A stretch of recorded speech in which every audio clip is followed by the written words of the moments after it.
Hello students, let us start the numericals of the lesson number 1 gravitation. ग्रॅव्हिटेशनचे आपण numericals lesson आपण theory part हा complete केलेला आहे. आता न्यूमरिकल्स म्हणजेच काय तर त्याच्यामध्ये काही जे एक्झाम्पल्स दिलेले आहेत ते आपल्याला सोडवायचे. आपल्याला वेगवेगळे काही फॉर्म्युलेज या लेसनमध्ये आपण पाहिले आणि त्या फॉर्म्युलांचा वापर करून आपल्याला काही एक्झाम्पल्स दिले असतात. आता हे एक्झाम्पल्स म्हणजेच न्यूमरिकल्स त्याला आपण सायन्सच्या लेसनमध्ये न्यूमरिकल्स म्हणतात. आता हे न्यूमरिकल्स कशासाठी असतात तर आपल्याला ज्या काही सायन्सच्या कन्सेप्ट आहेत त्या कन्सेप्ट आपल्याला इझिली सगळीकडे अप्लाय करता यायला पाहिजे यासाठी. आपण बऱ्याच वेळेस म्हणतो की सायन्स आणि मॅथ्स हे दोन्ही पण काय एकमेकांशी रिलेटेड असे सब्जेक्ट्स आहेत आणि दोन्ही सब्जेक्टचा विचार करायला गेलो तर ॲक्युरेसी हा एक कॉमन घटक आपल्या दोघांमध्येही लक्षात येतो. त्यामुळे सायन्सच्या ज्या काही कन्सेप्ट आपण शिकत असतो त्या सायन्सच्या कन्सेप्ट आपल्याला जेव्हा डे टू डे लाईफमध्ये आपण अप्लाय करायला बघतो तेव्हा ॲक्युरेसी येण्यासाठी आपल्याला या न्यूमरिकल्सची भरपूर अशी मदत होते. त्यांचे काही फॉर्म्युलेज दिलेत ते एक्झॅक्टली कसे ॲप्लिकेबल करायचे ह्यासाठी आपल्याला हे न्यूमरिकल्स पाहिजे. आता मला वाटतं 8वी 9वी पासूनच तुम्ही हे न्यूमरिकल्स सायन्समध्ये आलेले पाहिले असतील आणि तसे सोडवलेले सुद्धा असतील. तर तसंच आता आपल्याला ग्रॅव्हिटेशनमध्ये न्यूमरिकल्स ह्या आपण पाहूया. आता न्यूमरिकल्स बघण्याच्या आधी आपल्याला काही गोष्टी थोड्याशा लक्षात घ्यायच्या की जसं आपण मॅथ्समध्ये एखादा वर्ड प्रॉब्लेम सॉल्व करत असताना आपल्याला काय आहे लक्षात येतं की त्याच्यामध्ये आपल्याला वेगवेगळे युनिट्स असतात. मीटर असतं, किलोमीटर असतं, सेंटीमीटर असतं, कुठे लेंथ लांबी रुंदी किंवा कुठं काय अंतर मोजण्यासाठी आपल्याला किलोमीटर मीटर असे काही जे काय आहे ते आपल्याला छोटे छोटे युनिट्स लक्षात ठेवणं आवश्यक आहे. तसंच इथे सुद्धा काही युनिट्स हे आपल्याला लक्षात घ्यायचे आणि त्या युनिट्सला खूप महत्त्व आपल्याला इथे सायन्समध्ये दिलेलं आहे. आणि जेव्हा तुम्ही तिथे आन्सर प्रेडिक्ट करता तेव्हा त्या आन्सरमध्ये तुम्हाला युनिट्स लिहिणं ही तेवढंच महत्त्वाचं आहे. कोणत्या युनिटमध्ये तुम्ही ते आन्सर लिहिताय ह्यालाही तेवढंच वेटेज आहे जेवढं तुम्ही त्या क्वेश्चनचं आन्सर काढणार आहात, त्याचं सोल्युशन सॉल्व करणार आहात त्याला. मग तसं बघायला गेलं तर पहिलं आपण बेसिक काही मी इथे दिलेले आहेत की जे आपल्याला वारंवार लागणार आहेत. असे जर बघायला गेलं तर व्ही आणि यू आता ह्या दोन्ही पण व्हेलॉसिटीचे असलेले सिम्बॉल्स आहेत. व्हेलॉसिटी म्हणजेच काय speed with direction he concept आपण बघितली.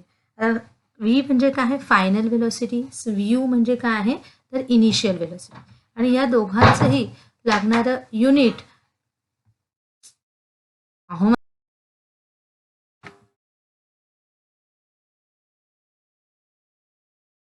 तर व्ही आणि यू हे इनिशियल आणि फायनल व्हेलॉसिटीसाठी यूज केलेले आपण सिम्बॉल्स आहेत म्हणून. तर व्ही म्हणजे काय फायनल व्हेलॉसिटी आणि यू म्हणजे काय इनिशियल व्हेलॉसिटी. दोन्ही पण काय मीटर पर सेकंड स्क्वेअर म्हणजे मीटर डिवायडेड बाय असं आहे. हा मीटर पर सेकंड ह्या युनिटने रिप्रेझेंट केलं जातं. एस म्हणजे काय आहे तर डिस्टन्स ते काय आहे मीटरने आपल्याला काय आहे डिस्प्लेसमेंट. एस म्हणजे काय आहे डिस्प्लेसमेंट, डी म्हणजे डिस्टन्स असतं पण त्या डीचा आपल्याला इथे जास्त वापर नाही. इथे एस म्हणजे डिस्प्लेसमेंटसाठी मीटर हे आपण इथे यूज करतो युनिट. टी म्हणजे टाईमसाठी आपण सेकंद. एफ म्हणजे काय फोर्स म्हणजे न्यूटन हे त्याचं युनिट आहे. जी म्हणजे ग्रॅव्हिटेशनल कॉन्स्टंट ते कशाने आहे न्यूटन मीटर स्क्वेअर पर के जी स्क्वेअर. मास हे कशाने के जी म्हणजे किलोग्रॅममध्ये मेजर केलं जातं. ए म्हणजे काय आहे ॲक्सिलरेशन ते काय आहे मीटर पर सेकंड स्क्वेअर ह्याच्याने मेजर केलं जातं. आता हा स्मॉल जी म्हणजे काय actually acceleration due to gravity आहे तो सुद्धा सेम ॲक्सिलरेशनच असल्यामुळे मीटर पर सेकंड स्क्वेअरनेच काय रिप्रेझेंट केलं जातं. आता ह्यासाठी काही फॉर्म्युलेज सुद्धा आपण पूर्ण ऑल ओव्हर ह्याच्यामध्ये बघायला घेतो. जास्तीत जास्त आपल्याला ह्यांचा वापर होणार आहे.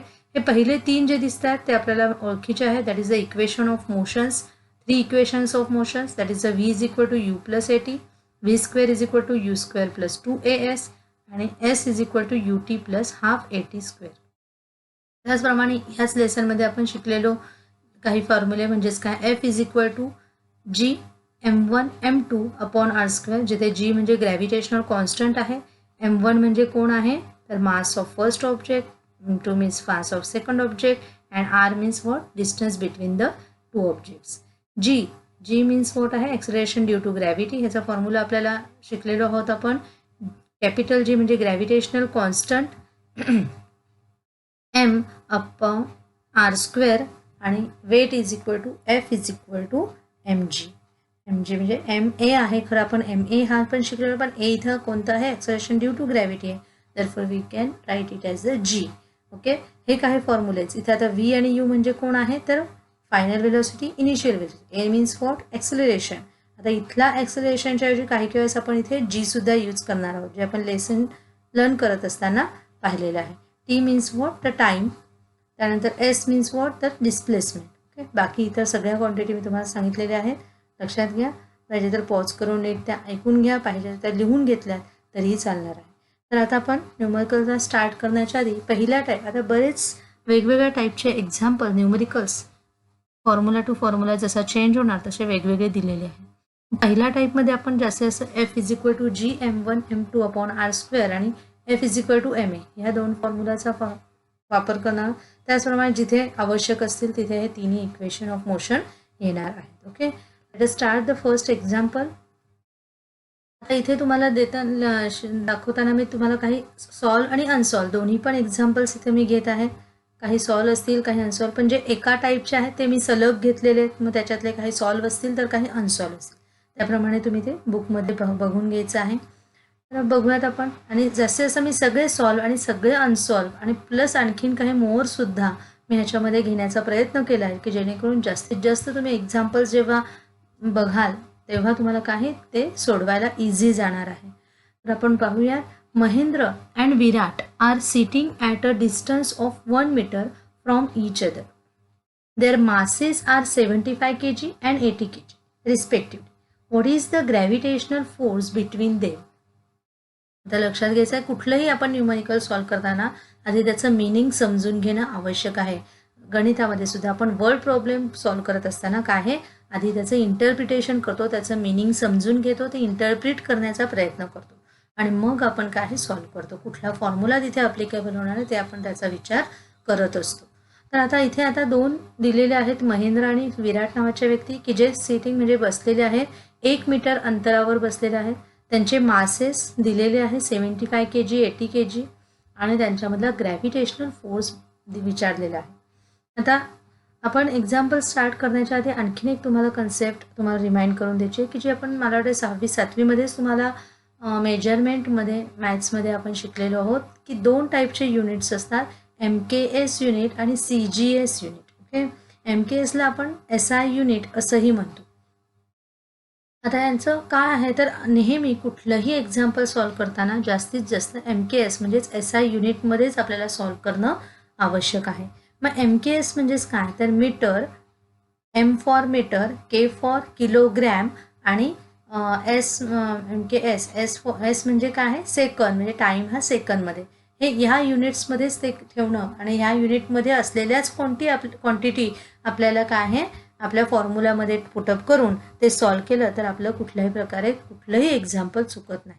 जर ते CGSमध्ये दिलेलं असेल, CGS म्हणजेच काय आहे C for centimetre, G means gram आणि काय आहे S म्हणजे सेकंद. सेकंद हे दोघांकडे कॉमन, पण इथे C आणि काय आहे G ह्या दोघांकडे म्हणजे जे डिस्टन्स आहे ते सेंटीमीटरमध्ये दिलं असेल, किलोमीटरमध्ये दिलं असेल, मिलीमीटरमध्ये दिलं असेल तर ते सगळं आपल्याला मीटरमध्ये MKS मधल्या मीटरमध्येच कन्वर्ट करायचं आहे. G मीन्स ग्रॅम जे आहे ते नेहमी किलोग्रॅम, मग तुमचा मिलीग्रॅम असेल, डेकाग्रॅम असेल, वेगवेगळं असेल तरी पण ते किलोग्रॅममध्ये कन्वर्ट करूनच आपल्याला ते व्हॅल्यू घ्यायच्या असतात. त्याच्यामध्ये दिलेल्या असतील तर नो प्रॉब्लेम, नसतील तर we have to convert it first. Okay, आता आपण पहिलं एक्झाम्पल रीड आउट केलेलंच आहे. आता त्याच्यामध्ये दिलेल्या ज्या क्वांटिटीज आहेत त्या आपण गिव्हन डाटामध्ये फर्स्ट ऑफ ऑल लिहून घेणार आहोत. आता महेंद्र आणि विराटमधलं डिस्टन्स दिलं आहे आणि डिस्टन्स हे आपल्याला आत्ताच्या लेसनमध्ये R या लेटरने रिप्रेझेंट आपण करणार आहोत. For R is equal to 1 metre दिलं आहे. ओके, M1 आणि M2 म्हणजेच काय mass of first object, mass of second object. इथं फर्स्ट ऑब्जेक्ट म्हणजे ह्या दोन व्यक्तीच आहेत, महेंद्र आणि विराट. दरफोर महेंद्राचं मास किती आहे तर 75 kg आणि mass of Virat that is m2 आपण त्याने रिप्रेझेंट करूयात दॅट इज 80 kg. ओके, आता जी हा आपल्याला बऱ्याच वेळेस लागणारच आहे आणि तो आपल्याला तिथे जरी दिलेला नसेल तरी we have to take and we have to learn it. आपल्याला तो पाठ असला पाहिजे. What is the value of universal constant that is 6.67 into 10⁻11 newton metre square per kg square. बघा मी जे काही रीड आउट करते ते प्रॉपरली नीट लिसन करा आणि त्याप्रमाणे लक्षात वाचत म्हणत ते पाठ करायचा प्रयत्न करा, लक्षात ठेवायचा प्रयत्न करा. Okay, we have to what they have asking to us what is the gravitational force between them. काय फोर्स आहे त्यांच्याबद्दल, to find the force. Okay, आपल्याला सोल्युशनमध्ये आपण त्याचा फॉर्म्युला लिहितो पहिले F is equal to Gm1 m2 upon r². G आता सगळ्या फॉर्म्युलामध्ये व्हॅल्यू पुटअप करून टाकूयात.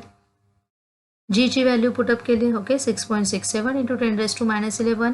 m1 ची व्हॅल्यू आहे 75 kg ती घेतली आहे. m2 ची व्हॅल्यू आहे 80 kg ती पण आपण इथे घेतली आणि divided by r means 1 square. Okay, r means 1 square.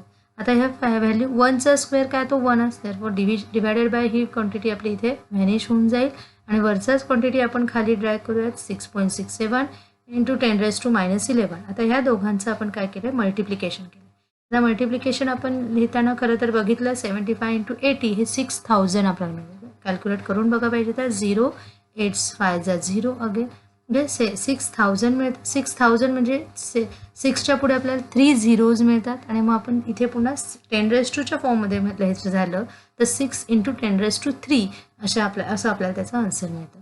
आता आपण 10⁻² वाले एकत्र घेऊयात आणि नंबर्स आहेत ते एकत्र घेऊयात. 6.67 इंटू 6 तर ह्या सगळ्यांमध्ये मल्टिप्लिकेशन आहे त्याच्यामुळे ह्या दोघांमध्ये मल्टिप्लिकेशन आलं आपल्याला व्हॅल्यू मिळते 40.02 आणि 10⁻11. आता ह्या छोट्या छोट्या गोष्टी मी काही इथं कॅल्क्युलेट करून दाखवणार नाही, तुम्हाला त्या करून बघायच्या आहे. तुम्हाला हेच मिळणार आहे. त्या क्वांटिटी आपल्याला इथं करत बसलो तर आपल्याला जास्तीत जास्त आपल्याला एक्झाम्पल सोडवता येणार नाही. ते तुम्ही कॅल्क्युलेट करा. 6.67 इंटू 6चं मल्टिप्लिकेशन करून बघा, तुम्हाला मिळणार आहे 40.02. ॲक्च्युली 4002 असं मिळतं पण इथं काय आहे 2 डिजिट मागून आपण जर मोजायला गेलो तर 2 डिजिटच्या आधी इथं पॉईंट आहे म्हणून इथं पण 2 डिजिटच्या आधी पॉईंट आहे.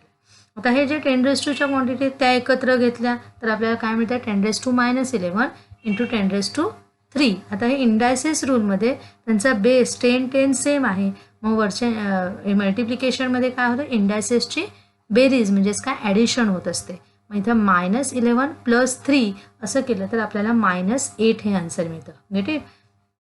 आता आपल्याला बघा तेच 40.02 इंटू 10⁻8 असा आपल्याला फोर्स मिळतो. पण 40 इतका फोर्स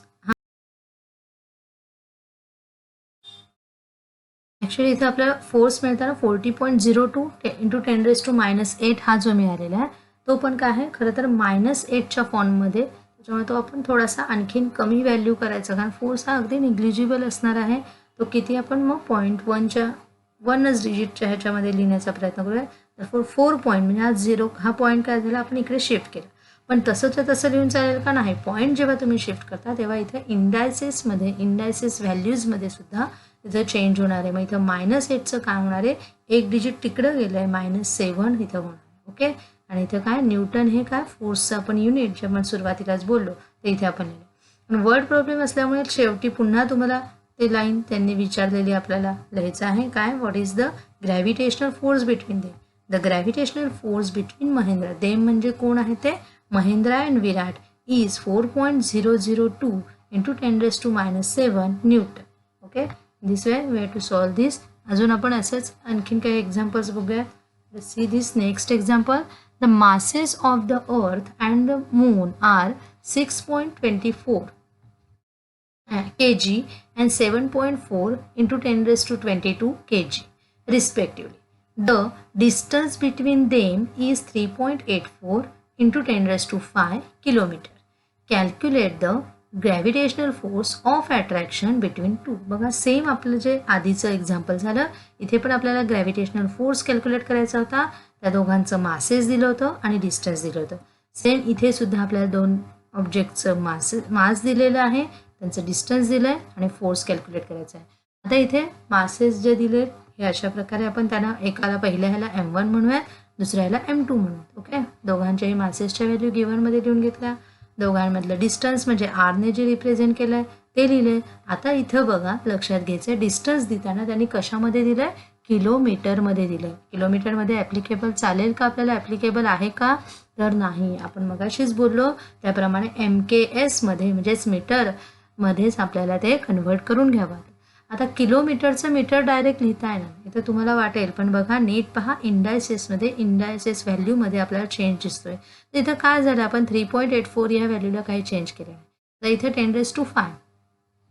आता आपल्याला माहिती आहे 1000 metre is equal to 1 kilometre किंवा 1 किलोमीटर आपण जे म्हटलेलं आहोत तेव्हा इज इक्वल टू 1000 मीटर. म्हणजे मीटरमध्ये आणायला, किलोमीटरचं मीटरमध्ये आणायला आपल्याला 1000ने मल्टिप्लाय करायला लागेल. आता 1000मध्ये किती झिरोज असतात बरं, 1, 2 अँड 3 झिरोज. ओके, 3 झिरोज म्हणजे 10⁻⁵ काय होणार आहे, पॉवर 3. मग 10⁵ इंटू 10⁻3. इंडायसेस रूलमध्ये बेस सेम आहे, मल्टिप्लिकेशनमध्ये addition. therefore 5 + 3 is we get the 8. Okay, get it. जर मला कळत नसेल तर मला नक्की कमेंटमध्ये विचारा तुम्ही. ओके, आता जी इथे व्हॅल्यू तुम्हाला दिसेल 6.67 नाही दिले, कारण इथं हे बुकमध्ये अनसॉल्व एक्झाम्पल आहे बघा तुमच्या एक्झरसाइजमध्ये, आणि त्यांनी तिथं व्हॅल्यू मुद्दामच 6.7 घ्या असं आपल्याला तिथे दे. Take the value of G as a 6.7 into 10⁻11 newton metre square per kg. आता इथं त्यांनी जेव्हा तिथं प्रेडिक्ट केलेलं असेल की तुम्ही हीच व्हॅल्यू घ्या, then we have to take that value only. Okay, 6.67 घ्यायचं का तिथे, हां तिथे दिलेलीच नसेल, then we have to take the 6.67. आता हे असं का दिलेलं आहे, ह्या अशा काही रेअर केसेस असतात की जिथे कॅल्क्युलेशन करत असताना त्यांना तिथे आलेल्या प्रॉब्लेममुळे ते दिलेलं आहे. खरं तर हे पण चुकीचं काहीही नाही आहे त्याच्यामध्ये. 6.67 म्हणजेच काय आहे तिथे, 6.67 ही आपण व्हॅल्यू एरवी घेतो, त्याचंच राऊंड फिगर केलं आहे 1 डिजिटमध्ये. 6.7 जो पॉईंट नंतरचा आहे तो राऊंड फिगर केला तर 6 काय आहे, 6च्या पुढची जी व्हॅल्यू आहे 7 ती ग्रेटर दॅन 5 असल्यामुळे ती काय आहे आधीमध्ये 1 ॲड करते म्हणजे 6.7. ओके, हे काही मॅथ्स रूलप्रमाणे खरं तर काय आहे ते राऊंड अप केल्यानंतर 6.7 मिळू शकतं. पण हे 6.7 सगळी प्रत्येक वेळेस घ्यायचं आहे का आपल्याला, नाही. जर त्यांनी तिथं ब्रॅकेटमध्ये दिलेलं असेल तर आणि तरच आपल्याला घ्यायचं आहे, नाही तर 6.67 हीच त्याची कॉन्स्टंट व्हॅल्यू असणार आहे. आता आपण फॉर्म्युलामध्ये टाकूयात सगळ्या व्हॅल्यू मगाचप्रमाणे. 6.7 into 10⁻11 into 6 into 10⁻24 into 7.4 into 10⁻22 हे काय आहेत, M1 आणि M2. आता खाली आहे आरची व्हॅल्यू मगाशी फक्त 1 होती आणि 1 स्क्वेअरचा 1च राहता म्हणून आपण ती व्हॅल्यू पुढच्या स्टेपमध्ये व्हॅनिश झाली. पण इथं आता काहीतरी व्हॅल्यू दिलेली आहे, मग ही आपण मीटरमध्ये जी कन्वर्ट केली आहे ती घेणार आहोत. 3.84 इंटू 10⁻8. आता ह्याला काय, हा पूर्ण ब्रॅकेटचा स्क्वेअर आपल्याला इथे घ्यायचा आहे. ओके, आता वरच्याचा खालच्याचा स्क्वेअर आपण बघायला गेलो 3.84चा आपण बघूया आधी. खालची क्वांटिटी आपण क्लिअर करूया. ह्याचा स्क्वेअर तुम्ही करून बघा. 3.84 इंटू 3.84 वी गेट 14.74. ओके, आणि 10⁻8 raised to 2 इथं अशी पण क्वांटिटी आपली झालेली आहे. A⁻m⁻n हे इंडायसेस रूलमध्ये आपण काय घेतो, A⁻m इंटू n मल्टिप्लिकेशन होतं, m इंटू n. मग इथे m आणि n च्या व्हॅल्यू काय आहे, 8 आणि 2.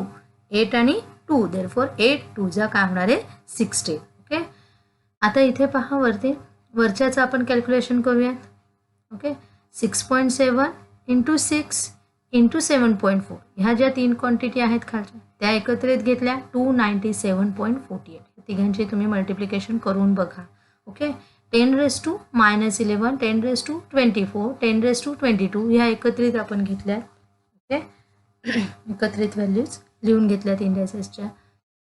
आता आपल्याला 297.48 डिवायडेड बाय 14.74 हे केलं की आपल्याला व्हॅल्यू मिळते 20.18. ओके, हे कॅल्क्युलेशन तुम्हाला मॅथमॅटिक्स रूलप्रमाणे व्यवस्थित सॉल्व करायचं आहे. इथं त्याच्यात आपण वेळ घालवणार नाही पाहिजे, तर तुम्ही तिथे डिवाइड करून पाहू शकता. 10⁻11 10⁻24 10⁻22 डिवायडेड बाय 10⁻16.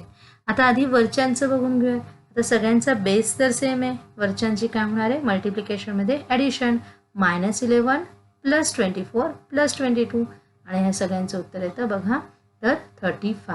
ओके 24 + 22 किती होणार बघा 22 24 46 46 मायनस 11 किती मिळणार आपल्याला 35. ओके आणि हा जो 16 आहे तो आता आपण वरती घेऊयात. ओके तो काय होणार आहे वरती येणार म्हणजे न्यूमरेटरमध्ये येणार डिनॉमिनेटरचा न्यूमरेटरमध्ये जेव्हा तो शिफ्ट होतो म्हणजेच 1/a⁻m हा काय होत असतो a⁻−m वरती आल्यावर. मग इथे एमची व्हॅल्यू 16 आहे तो वरती झाल्यावर -m म्हणजे -16 होणार आहे.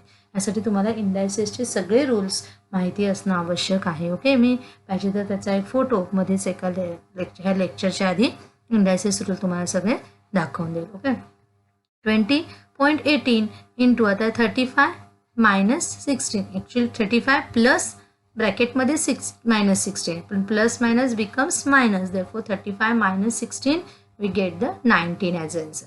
अगेन द फोर्स ही काय आहे अगदी एका डिजिटमध्ये रिप्रेझेंट करता येण्यासारखी गोष्ट आहे. देअरफॉर 2.018 इंटू 10⁻20 एवढं काय आहे त्यांच्यामध्ये फोर्स आहे. Therefore the gravitational force of attraction between earth and moon is 2 × 10⁻20 Newton. बघा कुठलेही दोन ऑब्जेक्ट असू कोणता अर्थ आहे मून आहे एवढ्या मोठ्यांचं कसं काढायचं हा काही विचार करायचा आहे का आपल्याला तर नाही. तिथे काय आहे काढताना एवढंच लक्षात घ्यायचं ते दोन ऑब्जेक्ट आहे त्या ऑब्जेक्टचं मास दिलंय त्या ऑब्जेक्टमधलं डिस्टन्स दिलंय we have to calculate the force we need the gravitational constant G formula टाकला की आपल्याला सगळ्या व्हॅल्यूज मिळणार आहे.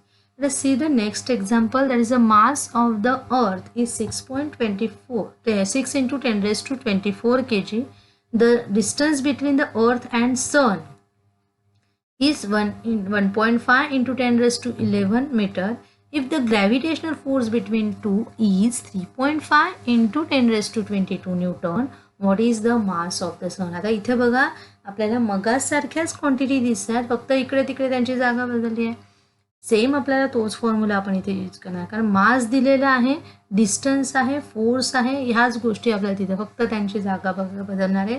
इथं अर्थचं मास दिलंय लक्षात येतं डिस्टन्स दिलंय अर्थ आणि सनमधलं आणि ग्रॅव्हिटेशनल फोर्सची जी मघाशी आपण कॅल्क्युलेट केली होती ती इथं व्हॅल्यूसुद्धा दिली आहे पण काय दिलेलं नाही आहे दुसऱ्या ऑब्जेक्टचं म्हणजे सनचं मास दिलेलं आहे ते आपल्याला कॅल्क्युलेट करायचं आहे. ओके लेट अस सी म्हणजे M1 दिलेला आहे M2 आपल्याला कॅल्क्युलेट करायचं आहे. ओके M1 दिलेला आहे तो आपण इथे राईट डाऊन केला आहे R त्यांच्या डिस्टन्स घेतलेला आहे F किती फोर्स किती दिला आहे तो घेतला आहे आणि G घेतले जी आपल्याला माहितीच आहे तो इथे ह्या पण एक्झाम्पलमध्ये 6.7 × 10⁻11 स्क्वेअर पर kg² असं आपल्याला त्यांनी गिव्हनमध्ये दिलेलं आहे.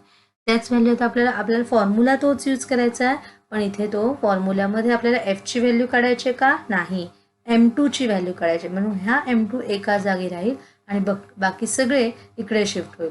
मग M2 समजा इकडेच ठेवला M2 सोबत मल्टिप्लिकेशनला कोण कोण आहे बघा G आहे आणि M आहे M1 आहे. ओके ते काय मल्टिप्लिकेशनला म्हणजे F सोबत ते कुठं जाणार तर खाली डिव्हिजनला गेले.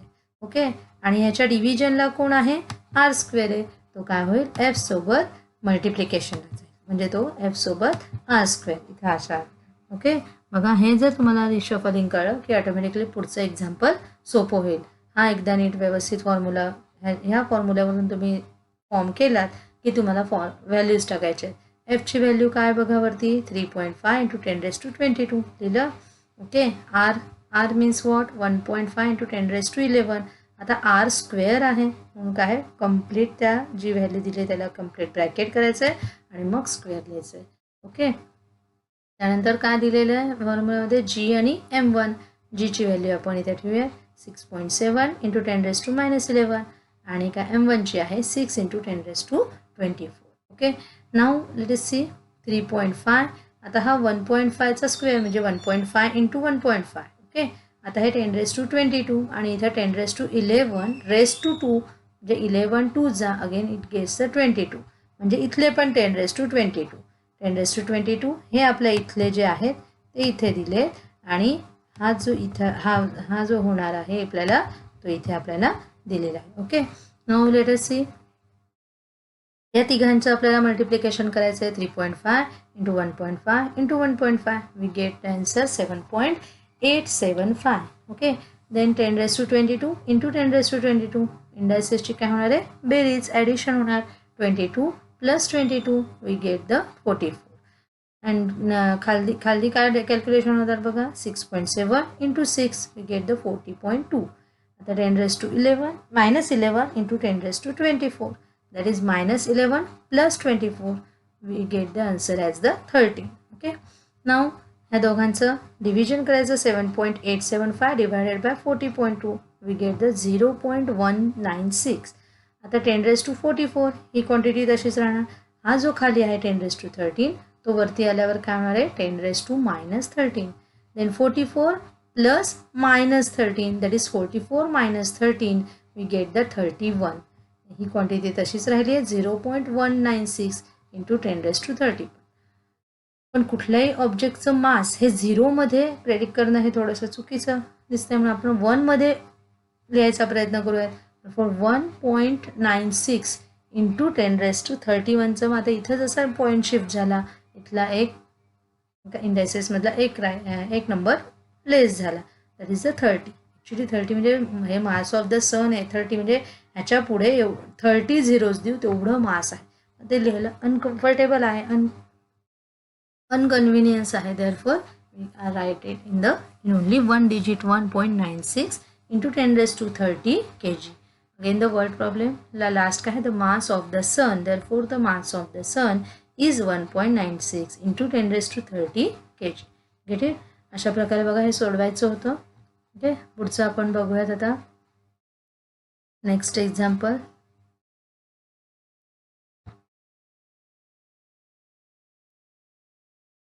नेक्स्ट एक्झाम्पल बघा इन द अबाव एक्झाम्पल म्हणजे ॲक्च्युली इथे प्रिव्हियस एक्झाम्पल जे आपण महेंद्र आणि विराटचं बघितलं हे पण तुमचं सॉल्व आहे ॲक्च्युली त्या महेंद्र आणि विराट नंतर लगेच हे आहे सॉल्व एक्झाम्पलमध्ये पण मध्ये मी मुद्दाम त्या टाईपचेच दोन घेतले आणि आता आपण त्याच्या पुढच्या ह्याच्याकडे जाणार आहोत.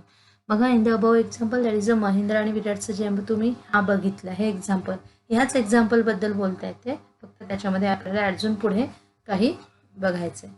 बघा आता काय आहे त्याच एक्झाम्पलमध्ये आपण थोडंसं ते पण रीड आउट करूयात. काय ते सिटिंग आहे 1 metre from each other masses दिलं आहे 75 kg 80 kg आणि ग्रॅव्हिटेशनल फोर्स आपल्याला तिथं कॅल्क्युलेट करायचा जो आपला किती आलेला आहे 4.002 into 10 raised to -7 Newton. Okay आता इथे पहा in the above example assuming that the bench on which Mahindra is sitting is frictionless starting with the zero velocity what will be the Mahendra's velocity of motion towards Virat after ease म्हणजे इथे आपल्याला velocity use केली. समजा तो ज्या बेंचवर ते दोघं बसलेले आहेत तो फ्रिक्शनलेस आहे म्हणजे पटकन ते इझिली येऊ शकत नाही असं आपण म्हणतो. Then velocity of the motion towards the Virat after ease का किती velocity असेल will this velocity change with time and how जर ती velocity change होईल का टाईमनुसार आणि जर ती झालीच तर ती कशी.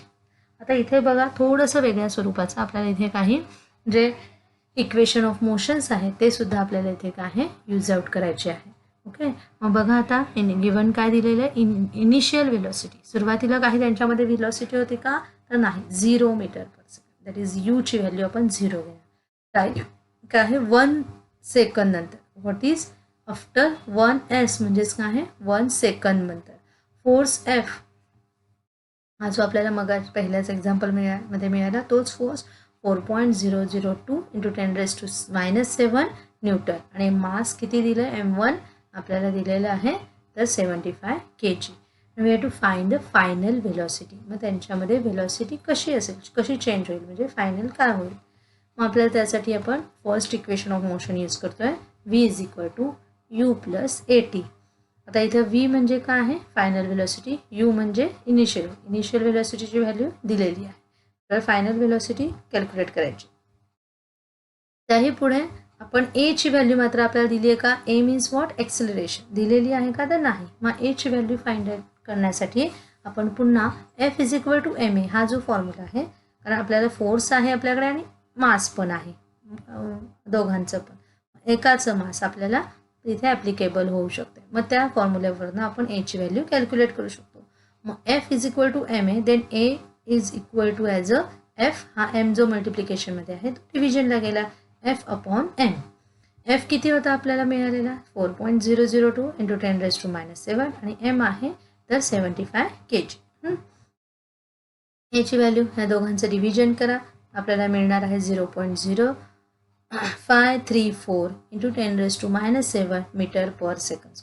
पण पुन्हा आपल्याला हवं आहे 0.0 असं ॲक्सिलरेशन नको, थोडंसं काहीतरी नंबरमध्ये येऊ दे, म्हणून ए इज इक्वल टू 5.34 इंटू 10⁻⁹. आता इथं काय झालं आहे, 2 डिजिट इकडे सरकवलं आहे, -7 काय झालं -9. ओके, into 10⁻⁹ metre per second.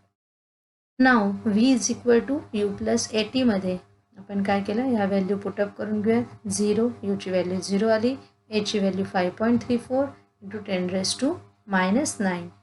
Okay, and then आता 0 प्लस any quantity means that quantity only, therefore 5.34 into 10⁻⁹ metre per second.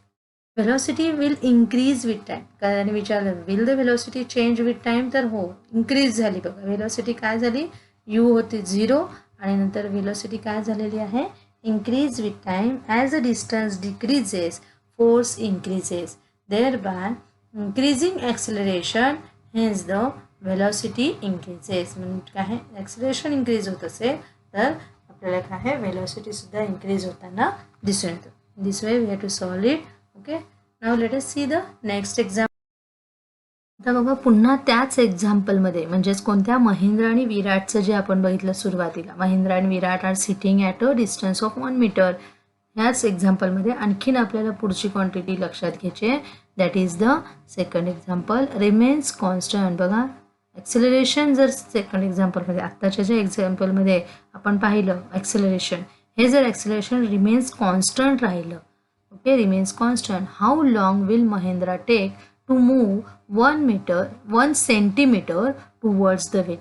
महेंद्राला 1 centimetre move व्हायचं आहे विराटकडे, तर तो किती, हाऊ लॉंग म्हणजे काय, किती टाईम घेत, किती वेळ घेईल तिथे सरकायला. तर ॲक्सिलरेशन समजा सेम असेल तर ॲक्सिलरेशन किती आहे 5.34. मग अशा एक्झाम्पलमध्ये आपल्याला जे मिळालं 5.34 इंटू 10⁻⁹. ओके, आता काय आहे metre per second square. Acceleration is denoted काय आहे, calculated in metre per second square. Displacement that is the S is equal to 1 centimetre, that is 1/100 meter, and initial velocity u is equal to 0 meter per second. We have to find the time.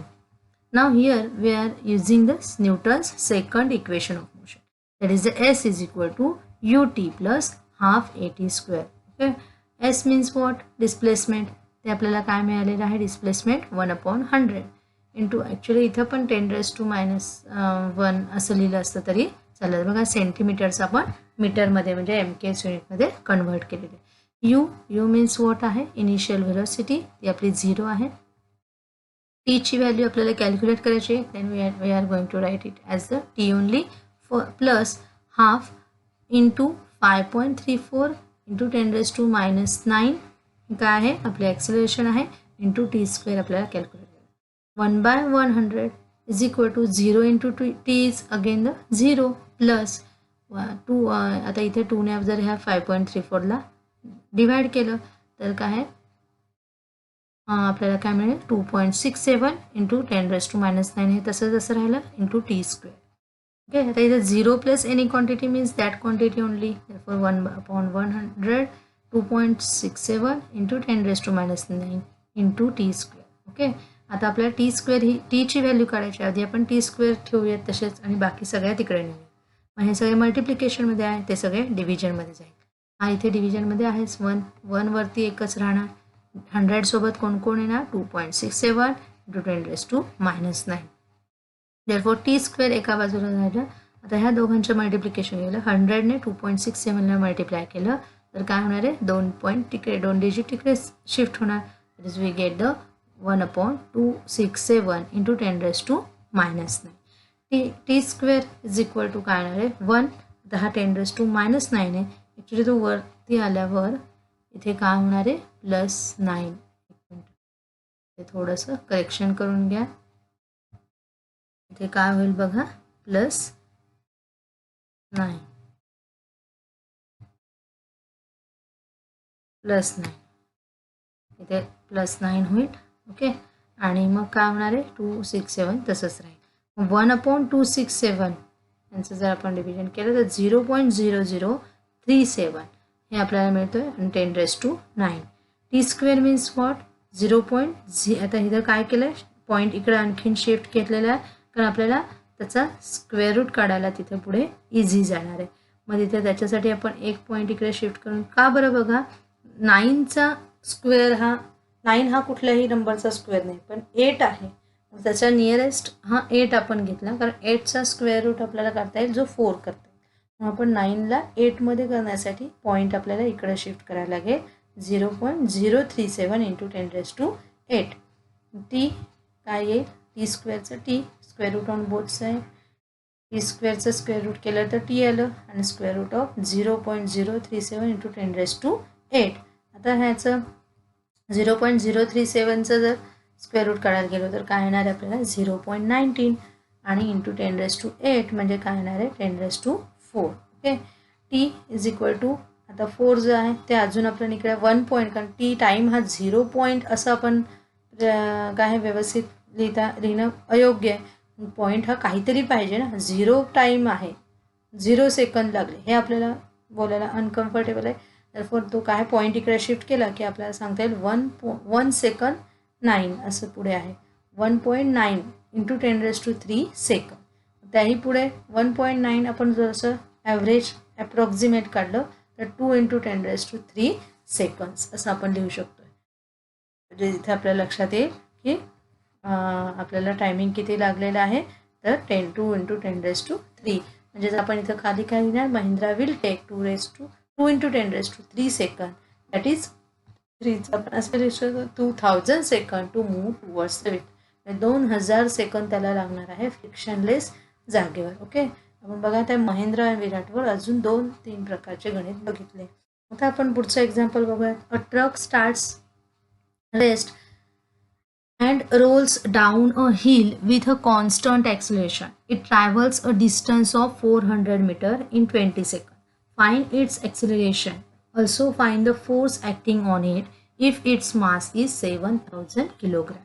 बघा काय दिलंय truck दिलेला आहे की जो rest पोझिशनला होता आणि नंतर मग तो रोल डाऊन व्हायला लागला पुढे पुढे सरकला down a hill with a constant acceleration. तो रोल म्हणजे काही तो कोण त्याच्यावर चालायला का नाही तो रोल करत म्हणजे गुटांगळ्या घेत खाली आले पण कॉन्स्टंट ॲक्सलरेशन होता तो.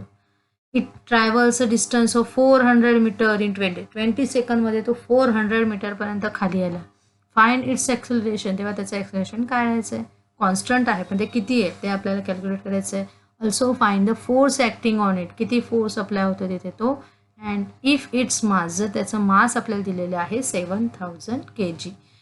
आता बघा गिवन आपण बघूयात स्टार्टिंग फ्रॉम द रेस्ट आहे. रेस्ट हा शब्द आला की इनिशियल व्हेलॉसिटी काय म्हणणार आपण यूची value 0 metre per second. Distance travel किती ट्रॅव्हल केलं त्याने डिस्टन्स म्हणजे एसची व्हॅल्यू दिलेली आहे 400 मीटर. टाइम दिलेला आहे 20 सेकंद आणि मास ऑफ द ट्रक आहे 7000 kg. We have to calculate the acceleration and force. Let us start the solution of this numerical. As a distance वगैरे हे सगळं आपलं इनिशियल व्हेलॉसिटी डिस्टन्स वगैरे डिस्प्लेसमेंट वगैरे दिलेलं आहे. त्याचा अर्थ आपल्याला काय आहे second equation of motion S is equal to UT + ½ AT² हे यूज करावं लागेल. एसची व्हॅल्यू दिलेली आहे 400 इंटू यूची व्हॅल्यू आहे 0 टी आहे 20 + ½ इंटू ए मीन्स ए आपल्याला कॅल्क्युलेट करायचं आहे आणि 20². आधी आहे त्या क्वांटिटी सगळ्या लिहून घेतल्या. 0 × 20 again is comes as a 0. 2ने आपल्याला 20² काय आहे 400 ते आपण सॉल्व करून घेतलं. Okay 400 is equal to 0 + any quantity म्हणजे दॅट क्वांटिटी ओनली. मग 400/2 इंटू ए हेच आपण व्यवस्थित फक्त लिहून घेतलं आहे. ए इज इक्वल टू आता ए इथं आपल्याला क्वांटिटी करायची आहे म्हणून ही क्वांटिटी काय होईल इकडे शिफ्ट होईल. इकडे शिफ्ट झाल्यावर काय होईल बघा हा 400 आहे एच्या मल्टिप्लिकेशनमध्ये कोण आहे 400 तो खाली जाईल आणि हा जो डिव्हिजनमध्ये 2 आहे तो वर जाईल. ओके 400च्या सोबत हे 400 खाली जे गेलेले इथे दिसत आहेत ते कोणते आहेत इकडचे ए सोबतचे आहेत. ओके आणि हा जो 2 आहे डिव्हिजनला तो वरती मल्टिप्लिकेशनला गेला. The 400 will get cancelled. We get A is equal to 2 meter per second square. Acceleration ही कशामध्ये डिनोट करतात, मीटर पर सेकंड स्क्वेअरमध्ये. नाऊ आता ए मिळालं, एफ मिळालं, काय अवघड नाही. F is equal to M A. तो GMM वाला करायचं आहे का इथे, नाही. तो ॲप्लिकेबल होईल का, कारण दोन ऑब्जेक्ट नाही इथे ग्रॅव्हिटेशन कॉन्स्टंट, पण दोन ऑब्जेक्ट आहेत का, M1 M2 नाही. त्याच्यामुळे इथे एफचा फॉर्म्युला आपल्याला MA हा आपल्याला इथे यूज होईल. एफ कारण एची व्हॅल्यू आपल्याला आता मिळालीच आहे आणि एम म्हणजे मास आपल्याला दिलेलं आहे 7000. दोघांचं मल्टिप्लिकेशन केलं 14000 न्यूटन एवढा आपल्याला फोर्स मिळाला. Therefore, the truck moves with the acceleration of the 2 meter per second square and the force acting it on it is the 1400 के 14,000 न्यूटन इतका फोर्स आपल्याला तिथे अप्लाय झालेला दिसून येतो. Okay, in this way. आता आणखीन एक लास्ट एक्झाम्पल ह्याच टाईपचं आपण बघूयात. Karan and Arjun are two friends of mass M1 and M2 respectively, separated by a distance d. What would happen to the force between them if mass of Arjun is double, mass of both Karan and Arjun is double, distance between them is double, and value of G double? बघा इथे आपण पूर्ण just आधी read out करून घेतलं example. आता आपण त्याचा मिनिंग आधी समजून घेऊयात. बघा, करण आणि अर्जुन ह्या नावाचे दोन फ्रेंड्स होते ज्यांचं मास M1 आणि M2 आहे. बघा इथं व्हॅल्यूज आपल्याला कुठल्या दिल्या आहेत असं दिसतच नाही, आहे का व्हॅल्यूज दिलेल्या, पण अशा प्रकारचे सुद्धा एक्झाम्पल्स विचारले जातात. म्हणून मी हे एक्स्ट्रा एक एक्झाम्पल घेतलं आहे की जे आपल्या बुकमध्ये नाही आहे पण एक एक्स्ट्रा म्हणून घेतलेलं आहे. ओके, हे येऊ शकतं. M1 अँड M2 असे दिलेले आहेत. समजा दोघांचे मास, करणचं मास पहिला करण दिला आहे म्हणून M1 करणचं आहे, अर्जुनचं M2 आहे. Separated by a distance D. डीने ते सेपरेट झाले. ओके, आर त्यांचं काय व्हॅल्यू, आरची व्हॅल्यू D आहे. What would happen to the force between them. आता 4 केसेस आपल्याला दिलेल्या आहेत, त्यांच्या फोर्समध्ये काय चेंज होईल असं त्यांनी आपल्याला विचारलेलं आहे. जर पहिल्या केसमध्ये आपल्याला 4 वेगवेगळ्या केस वेगवेगळ्या प्रकारे सोडवायचे. पहिली केस काय आहे, मास ऑफ अर्जुन इज डबल, म्हणजे मास अर्जुनचं मास जे आहे, अर्जुनचं मास किती M2, जर M2 ची व्हॅल्यू ही डबल झाली तर काय होईल, तर फोर्स कसा, तुम्ही त्याचा फॉर्म्युला कसा लिहाल, तो काय असेल, पहिल्या फोर्सशी त्याचं काय रिलेशन असेल. दुसरं काय आहे, मास of both Karan and Arjun is, जर दोघांचेही मास डबल केले तर काय होईल. डिस्टन्स बिटवीन देम इज, जर त्यांची D ची व्हॅल्यू डबल केली आणि व्हॅल्यू ऑफ G's डबल केली तर काय होईल. हे आपल्याला वेगवेगळ्या प्रकारे, अगदी सोपं आहे बघा. काही तुम्हाला वाटेल लँग्वेजप्रमाणे खूप मोठं आहे की काय, नाही, अगदी सोपं आहे. The force between the Karan and Arjun, जर आपण नुसतं करण अँड अर्जुन कुठलेही दोन ऑब्जेक्ट दिलेले आहेत, त्यांच्यामधले डिस्टन्स दिले, तर फोर्स काढण्यासाठी आपल्याकडे एक फॉर्म्युला आहे. That is F is equal to GM1 M2 upon R square. Actually पण इथं R काय आहे, डिस्टन्स D ने सांगितलेलं आहे, दरफोर D स्क्वेअर असं आपण घेतलं. ओके, हा आपला फोर्स, हा इथे आपल्याला फॉर्म्युला मिळतो. दिस इज द इक्वेशन 1. आता पहिली आपली जी कंडिशन आहे त्याच्याकडे जातोय आपण. Mass of Arjun is double, अर्जुनचं मास काय आहे M2, मग M2 ची व्हॅल्यू ही double. If M2 is double then F1, आता पहिला केसमध्ये म्हणून F1 कसा असेल ते बघूयात आपण.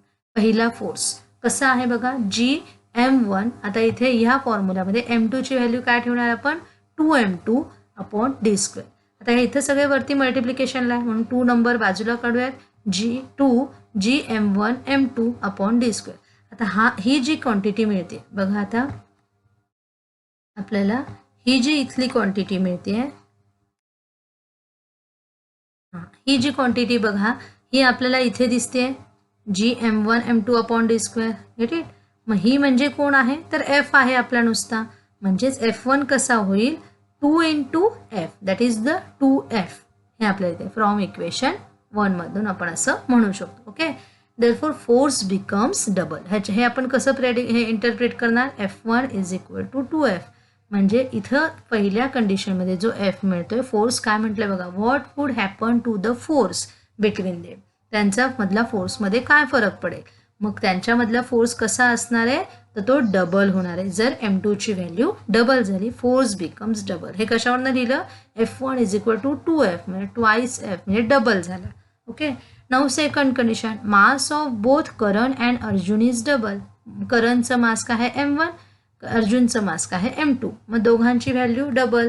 If M1 and M2 are double. आता आपला फॉर्म्युला घ्या. त्या फॉर्म्युलामध्ये M1 काय लिहायचं आहे 2M1 आणि M2 काय लिहायचं आहे 2M2. आता जे नंबर्स आहेत ते एकत्रित घ्या. 2 × 2 इट गेट्स 4 अँड देन राहिलेल्या व्हॅल्यूज सगळ्या G M1 M2 upon D². पुन्हा आपल्याला इथे एक क्वांटिटी दिसते. दिसली का बघा. ही जी व्हॅल्यू आहे ही पुन्हा आपल्याला कम्पेअर करा. आपल्या F सारखी आहे G M1 M2 upon D². 4 राहायला बाजूला म्हणजे F2 काय आला आपला सेकंड कंडिशनमध्ये 4F. 4 × हा काय आहे F. ओके, म्हणजे हा काय झाला इथं फोर्स कसा झाला ह्या कंडिशनमध्ये फोर्स बिकम्स 4 टाइम्स. ओके, आता इथे आपल्याला झालं आहे. आता तसे आपण थर्ड कंडिशन बघूयात. थर्ड कंडिशन काय म्हटलेली आहे बघा. Distance between them is double म्हणजे D ची व्हॅल्यू डबल झाली. मग D ची व्हॅल्यू डबल बघा. F3 is equal to G M1 M2 upon 2D². हे वरचं तसंच राहील. D फक्त 2D आणि स्क्वेअर. D ची व्हॅल्यू 2D ठेवल्यावर ते ब्रॅकेटचा स्क्वेअर हे लक्षात ठेवायचं. ओके, मग G M1 आता इथं 2चा स्क्वेअर काय येणार आहे 4 आणि D². पुन्हा आपल्याला इथे एक क्वांटिटी मिळते. काय मिळते बघा. ही अशी सॉरी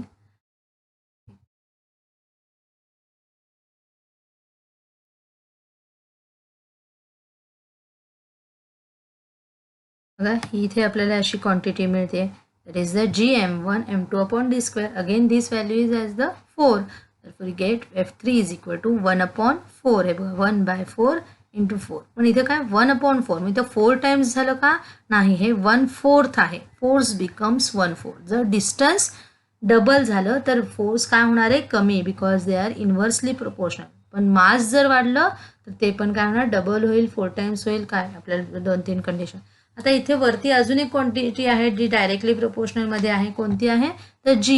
आता ती फोर्थ कंडिशन आपल्याला काय दिलेली आहे G डबल झालं असेल तर मग इथे G ची व्हॅल्यू 2G ठेवली. बाकी M1 M2 अपॉन D².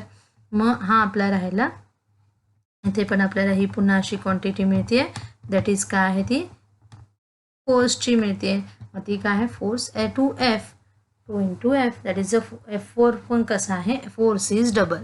म्हणजे बघा लक्षात घ्यायचं आपल्याला जर M1 किंवा M2 कोणतीही एक क्वांटिटी डबल झाली किंवा G डबल झाला तर फोर्स तिथे मिळणारा डबल होणार आहे. जर D डबल झाला तर फोर्स 1/4 होणार आहे. ओके, आणि जर दोघं पण M1 आणि M2 दोघं पण डबल झाले तर फोर्स पण काय होईल 4 टाइम्स होणार आहे. असे आपल्याला वेगवेगळ्या कंडिशनमध्ये बघा अशा प्रकारे आपण हे फर्स्ट टाईपचे जिथे आपल्याला force G MM upon D² किंवा R² हा फॉर्म्युला आणि F is equal to MA आणि पुन्हा 3 इक्वेशन ऑफ मोशन यांचे जे काही बघितलं टाईप ह्याचे आपल्याला काही ॲप्लिकेशन ह्या काही एक्झाम्पलमध्ये बघितले. आता आपण टाईप नंबर 2 हे आपण नेक्स्ट लेक्चरला बघूया. Okay, thank you.